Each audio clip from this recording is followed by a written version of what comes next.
written history documented by missionary John Campbell. John Campbell. While he was staying here Yeah.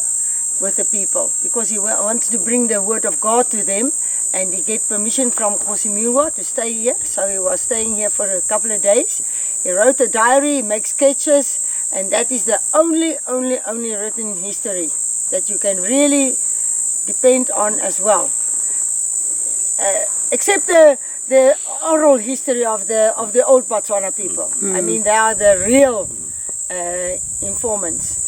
But out of his history, diary, you can, I mean, he makes sketches to say how it looked like, everything. It was a wonderful diary. And the original diary is kept for safety in London, at the London Museum. The one, there were two prints. The one is in Cape Town Museum, and the one was here in Mafeking Museum. And the curator, Dr. Phillips, he was a historian. He was looking so well after that book. And when he passed away, the next day, yeah, that book is gone. Because there is corruption revolving around DiTshwene, and people doesn't want the real facts to be known by people, and that book Had it all. had it all. So you can't go to the museum to go and have a look. So I know where that book is, but it's not my business now. The Bahurutshe people must stand up now for what are theirs. You understand? I fight my fight for that, but you see, there are so many people who want this place for themselves, for their own gain, not thinking of the poor people whose lives can be changed forever. Young people, the upcoming generations. Actually, the old people, their time is up. Their lives are over. This is for now, for the new generations, to give them hope, to give them a new, better lifestyle, to have a contented life. Because at the moment there's nothing for them. There's no vision, there's no dream, there's nothing. There's nothing. And it is a hopeless situation, and it must be turned around. And this place is the only place, I'm telling you, this is the only place that's got that capacity that can change people's lives for the better. For a lifetime future. I mean, I will long ago dead, then the upcoming generations will still going on and on. If this place is well developed, well managed, well organized, money go into a trust, and there's people that can look well after the money, that can come a New York City, I'm telling you. Because if you look at the amount of ruins, you know, it is so a big job creation project on its own, just to reconstruct the ruins again. Because it's not necessary you go and take other stones to bring it here. Only the stones that is falling down, that you have to pack up again. You have to build up again. And that's it, Do you want to ask something? I'm listening to you. No, it is one of the biggest projects for job creation. If there's money to pay the people every day to do this, can you just imagine if this city is built up again? Because this place is in the same league as Mapambukwe, Tulamela, in the Kruger Park, Cradle of Mankind. That's right. And this place, that is the heritage route. This place falls in the platinum belt. People, this is a treasure. This is a treasure. Kosi. This is a treasure. People must stand up. They must stand up now, because they must stop eating money, chocho money, to keep quiet and to take the wrong information and to swallow the wrong information. They must stop with it because of the poverty that 1,000 rand or 2,000 rand or whatever. He thinks he can money. He thinks that is a survival kit forever. Because they are so indoctrinated by this. By swallowing the wrong information, by swallowing the wrong idea about this place. They don't put one step in front of the other. And by God's grace, only by God's grace, He has given us the strength to stay on and to hold on to this place. Because I can write a book to tell you people how many people with the wrong intention come here once more, that I feel ashamed to think, wow, if you could just do and go forward with the gift that was given to you, you would have been in newspapers, you will be worldly renowned. But people are just sitting at home because there's nothing to do. There's no, if you haven't got money to do anything, how can you start anything? It's a big problem, man. Big. And the money that's always supposed to come, it was grabbed by the wrong people. So the young people just stay in the position where they were. And they resort to crime. Exactly. If you are sitting and doing nothing, that is the main. Satan. You have to be busy. You have to be busy with your mind, going forward. Achieve something in life. Be proud. Be proud about yourself, you know?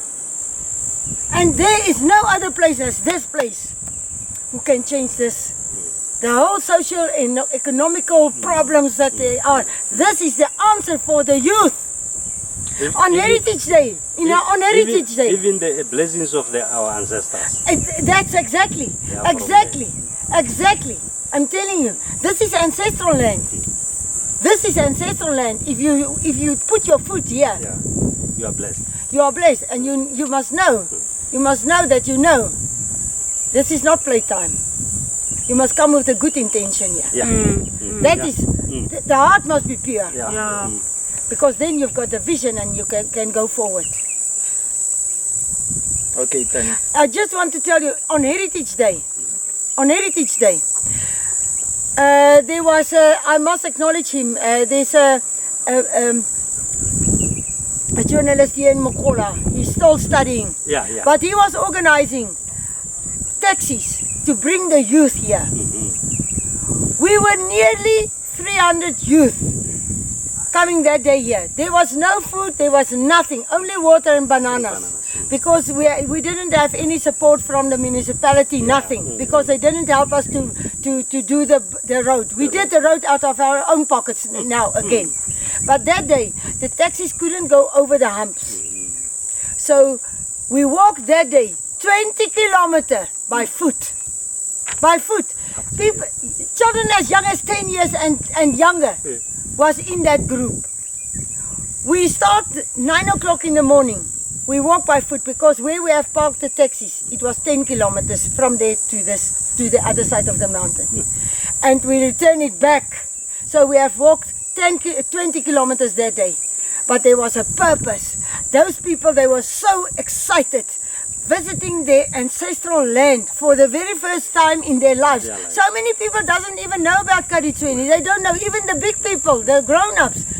If you talk about DiTshwene, they say, what is that? You have to bring the people back from the place where they start, where the nations start. You understand? So those young people, they came here with a purpose, not for a party, for food and drinks and liquor and booze and all that. They come here for the purpose. For the very first time in my 29 years that I'm on this place, I could see there's really a need, a cry out for something to change their lives. Why is it called DiTshwene? You see, when the enemy, you see, this mountain can be surrounded by people. There's no cliffs and so on. It's all surrounded because the day when they were attacked, they were surrounded by the Ndebele's. They came from all directions to come and wipe out the nation or to chase them. So if the soldiers, you will see now the matlapa, we're going to show you now, where the outposts was, where the soldiers sit on, looking out to look where enemy is coming to come and steal their cattle. So then when the baboons start making a noise, I mean, that is the first thing. If there's danger or something is not right, the baboon is, he's making a noise. And then that is where they say, Riutele ka DiTshwene. Yeah, Riutele ka DiTshwene. We have heard by the baboons, the warning voice, what they make. Yeah. And why I say that they want to come and steal the cattle.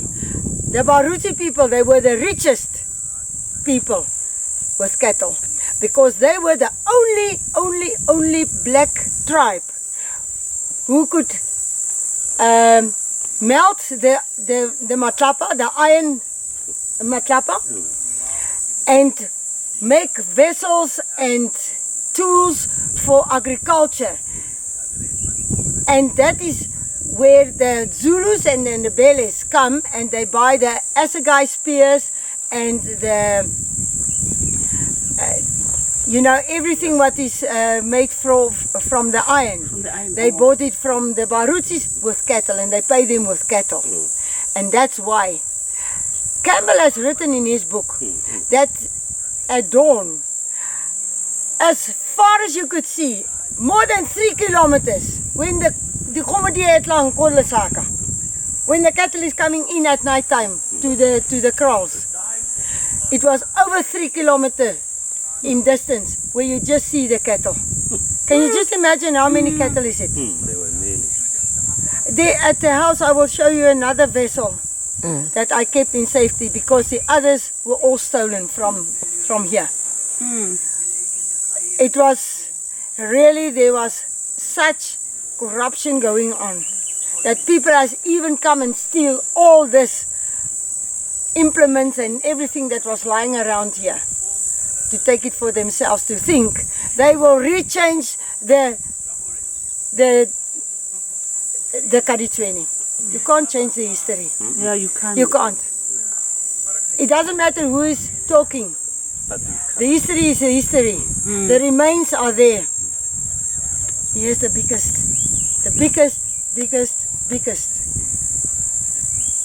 Bacon. Let's say this is DiTshwene.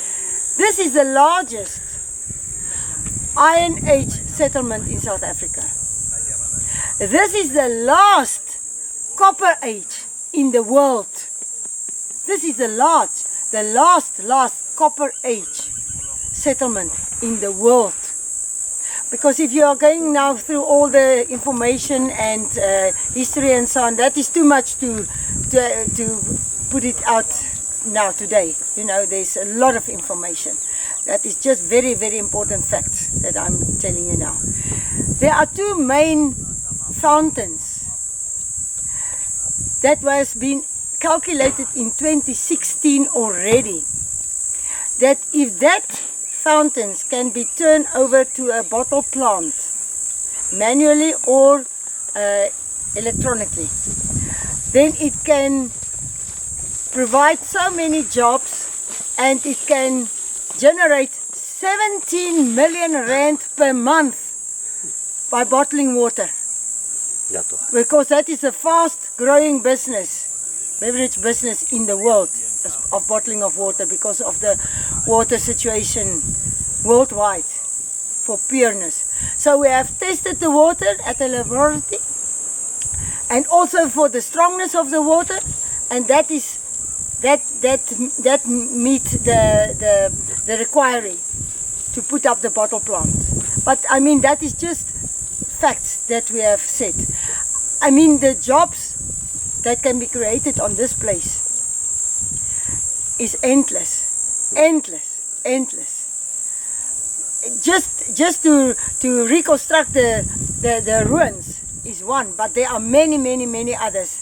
And also skills training can take place, but everything what is going to happen around DiTshwene will revolve around DiTshwene. Every skill that is going to be trained to people will have the foundation of DiTshwene. So DiTshwene will not just be a place to give jobs, but to help people to be self-sufficient, to have the skills training and start their own small businesses, and at the end sell the products to DiTshwene for the tourists to come and buy it. And the other thing is, many people I think, now where are all the tourists will come from? You know, to link DiTshwene with Madikwe Game Reserve, that is only 70 kilometers from here. It's never here. Link it with Sun City, Lost City. It's like a horseshoe pattern. It was rotating the whole time. The whole time. I mean, Madikwe has got 38 lodges. And people they are busy asking now for where is the culture of this region? Where are the people of this region? Because what they just see there is a big five. So if they can come here and experience the cultural, historical tourism aspect. From here they go to Pilansberg or to Sun City, Lost City. Those tourists going to Madikwe is coming here, or Sun City's tourists are coming here. You understand? Can you just think the taxi industry? And we rebuild the Manyani Game Reserve. Exactly. You see, this is going to be the hub. The heart of This is actually to be the capital of Northwest. This place.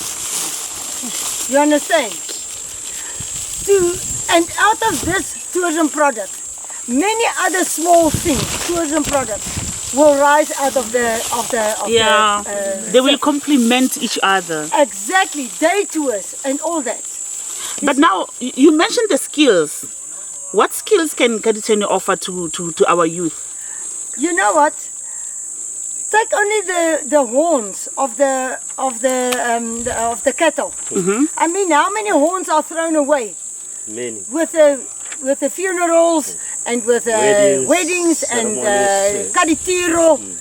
All those horns can be get into production to make lampstands, jewelry. I'll show you. I've got everything there at the house. And who will be offering the skill training? Are you the source? I've got a friend. He's exporting all his products to overseas, but he is excellent, and he is willing. If he gets paid, then he can give skills he will transfer his skills to a few, and those people will come and transfer it back to the larger groups. You see, yeah, many things can happen. It is endless. Yeah. You see, actually, I must show you the products that I've got there at the house. Yeah. Then you can understand what skills can be transferred. Because this is it is gifts that people, it was really ideas that people out of the youth have given me. And I just went and implemented so that you can see the evidence of what they have think of. So that you can understand what wonderful, talented people they are outside. Coming back to your question, they must be relevant people that's going to be in charge, who will be in the front leading. Right people, not corrupt people.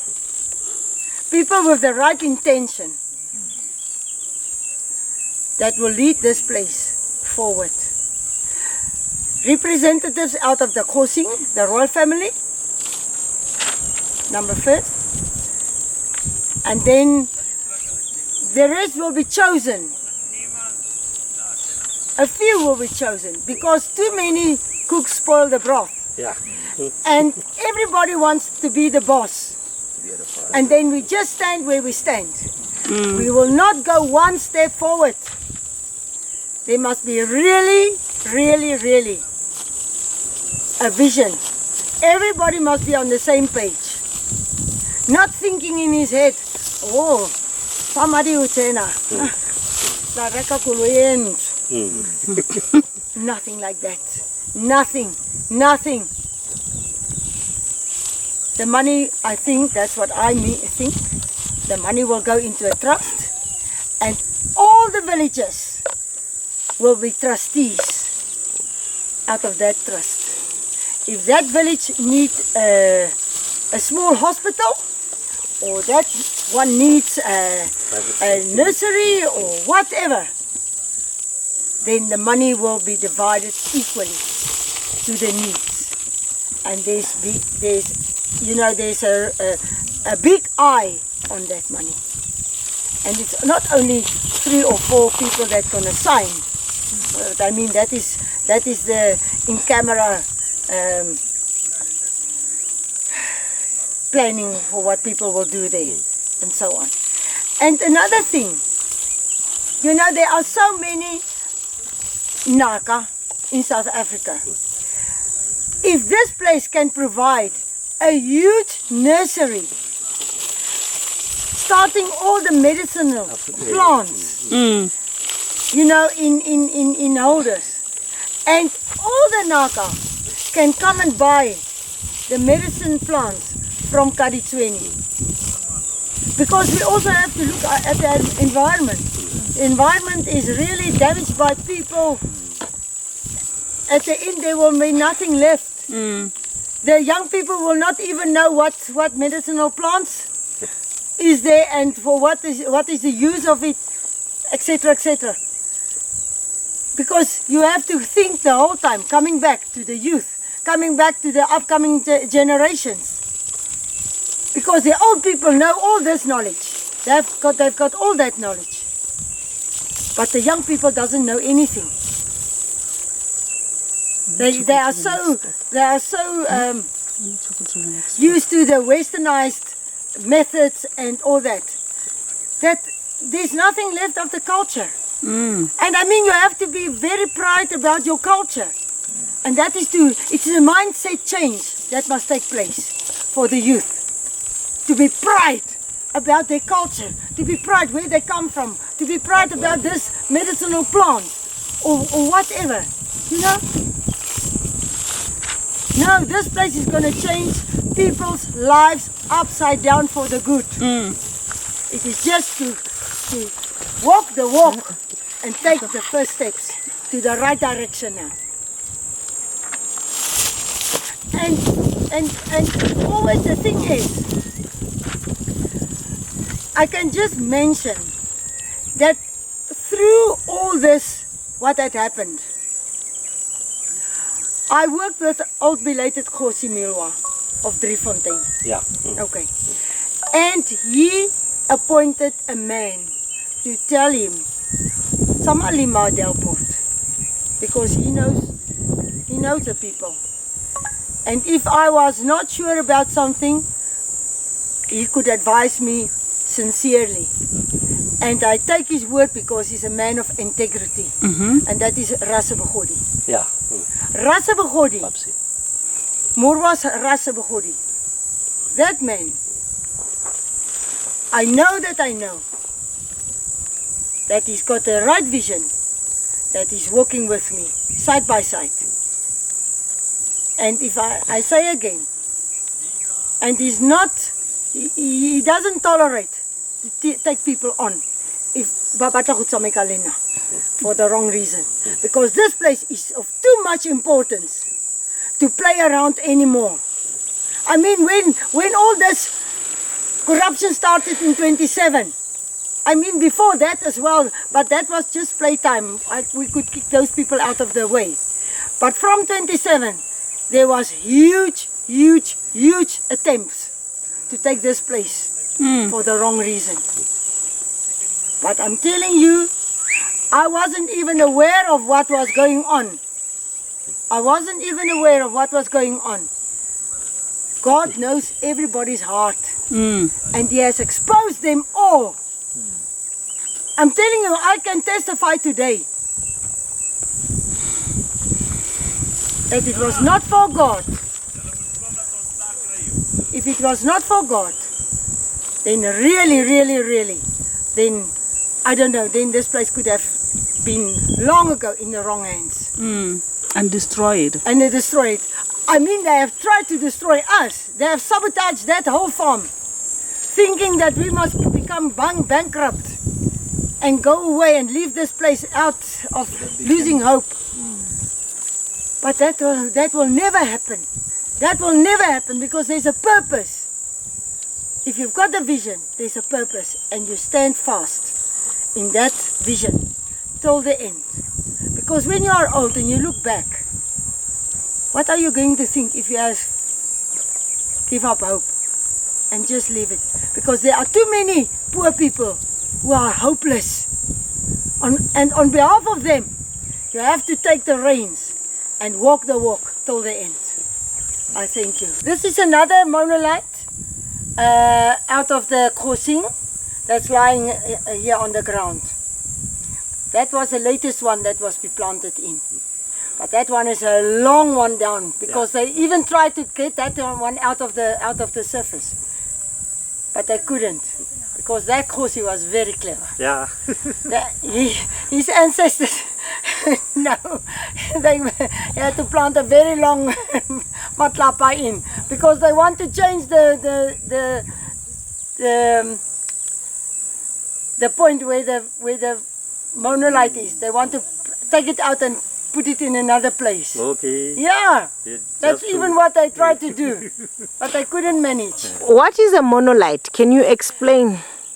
The monolith is the ancestral stone of the Bahurutshe, and that was comparing with the rhinoceros's horn for fertility, kingship, strongness, power. I've got all the information. I'll give it to you then, because it's a long story. Okay. That was just in short what I've told you now. All right. Okay. Yeah, What are the samples? yeah, but it's Germany. Yes, can you believe it? Can you believe it? And this stone was standing right straight up. But they tried to take it out. And that's why it's now not even anymore. Students from all over the world at that time came to help with the archaeological research. That was a wonderful experience, I'm telling you. People from all over the world, students, have been here. With the archaeologist, Dr. Corradi. Dr. Corradi is a woman. She did a doctorate on the Tswana paintings. That's the only woman who did it for the Tswana paintings. And then Dr. Jan Boyens, he was at the UNISA. Mr. Sidney Miller, he did the mapping, the archaeological mapping of DiTshwene. He was also involved with Thulamela and Mapambukwe. So if the day when you start with this, you bring Mr. Sidney Miller, he knows firsthand what to do with this place. Okay. Because he was firsthand involved in Mapambukwe and Thulamela. And then inside the hut, the storage, big containers for the grain. Wonderful. Yeah. Was also stored in the huts. And they've got only one entrance. You know, the huts got only one entrance. Yeah. And it was, the sliding door was on a matlapa. You know, if I had to show you all the things, but all the things are packed away. I didn't know how this thing could go on. To melt the iron, Usila matlapa, and to melt it and to make all this. And this is where the agricultural business in the black nations become. It's from here. Because they were the only people who knew how to melt those matlapa and to transform it into vessels, you know, agricultural vessels and all that. They were refiners. Yes, man, they were so brilliant. They are brilliant, brilliant, brilliant people. But you know, people are getting so brainwashed to think they are nothing. They are stupid. They can't do anything. They must just eat the 300 of the baby nyana. 350. Keep praise our broad, man. Ureka one broad and top of those stones. Yes, you look very far. So that's why they could see. And then they hear when the DiTshwene was making that noise. They know that those people are coming. Something is not right. Then they were on alert. They have to look now for what is the other DiTshwenes now. Wabona ka Setswana ga gona dilo tsa ga DiTshwene ke ga DiTshwene. Yaanong mara basimane ne ba disa dikgomo kwa tlase kwa. Bi dikgomo di simolola go sheela kwana le DiTshwene di le go bapa le dikgomo. Yaanong ha basimane ba bona DiTshwene di tla ko go bona le bone ba sheela kwana. Yaanong ha ba tsena mo ba kopa batho ba le bagolo ba bana le sheetseng yaanong a re no DiTshwene di sheetse di tswa kwa di sheetse ko go rona re bona ka DiTshwene yaka ne di sheela kwana. That's why it's ka DiTshwene. Oh. That logo is facing to the eastern side, and that is the upcoming side of the sun. And all the front doors, well, the houses has got only one door entrance, and it was all facing to the eastern side, and that was a symbolization of new life. So this logo is facing to the eastern side, and that's also the symbolization, the uprising of the sun, new life. Now tell us about the woman that was creating the rain. No, Veli is knowing about that. Oh, Wombeli. But I mean, the information that we had was just that she couldn't manage to make the rain, and that is where they got rid of her. That's all what I know. Yeah. Ke batla story sa mosadi o tswaletseng ka gare ga cave. Oh no. Ka di story tsa bagolo ba motse di yara tseng pulo na se ne go na le mosadi o ira jaaka mojaji ko Limpopo. Yaanong mosadi o le na palwa go ira netlan ba mo tsentse mo legagaleng somewhere fana go tlase ba mo tswaletse ka matla ba mo tsentse na swago. Yaanong ha makgwa ba tsena ga ba tshaba diolo tsa Batswana ba tsena ba bona gore no ke fa ne ba mo tswaletse ka dipuo tsa bagolo mo motse. Yaanong rona ga ra itse sepe makgwa ga ba itse dilo tsa Batswana sentle.